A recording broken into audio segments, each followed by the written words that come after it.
OGs, my new Gs, my incoming Gs, welcome and welcome back to another career and job hunting strategy video.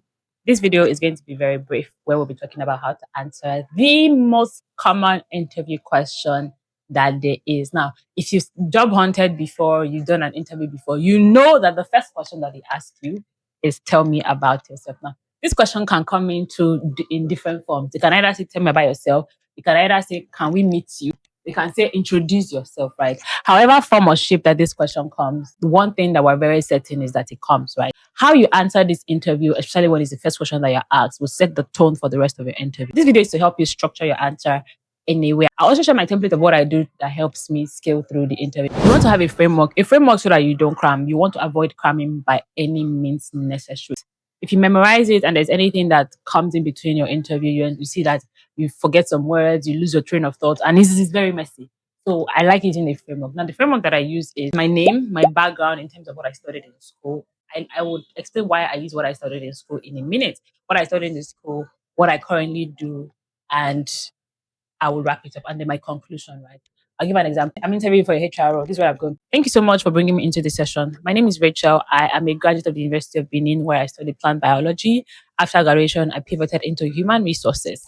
Pause. I'm telling them I pivoted into human resources because I treat answering this particular question as a story, right? Eventually, when I'm done, they'll say, biology to human resources, how did that happen?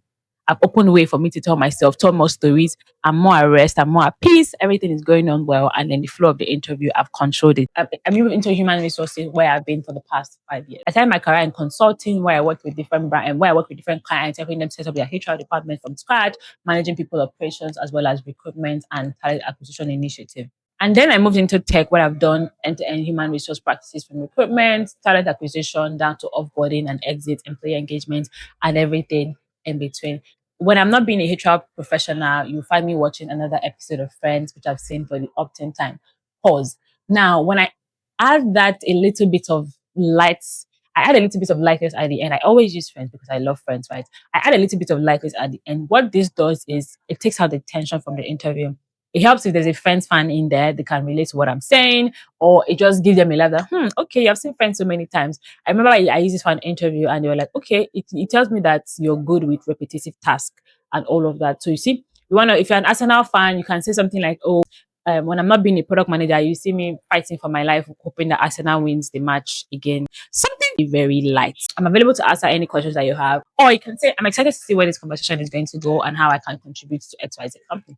Thank you. Keep it brief and succinct. Under 90 seconds. Don't allow it to drag for too long. Let it encompass who you are and what you do, your skill set in a jiffy. Invite them to ask you any questions after. I hope you found this very helpful. I'll put the text template in the description below for you to tell us your skill set, and I'll see you in my next video. Don't forget to like, comment, share, and subscribe, and I'll see you next time.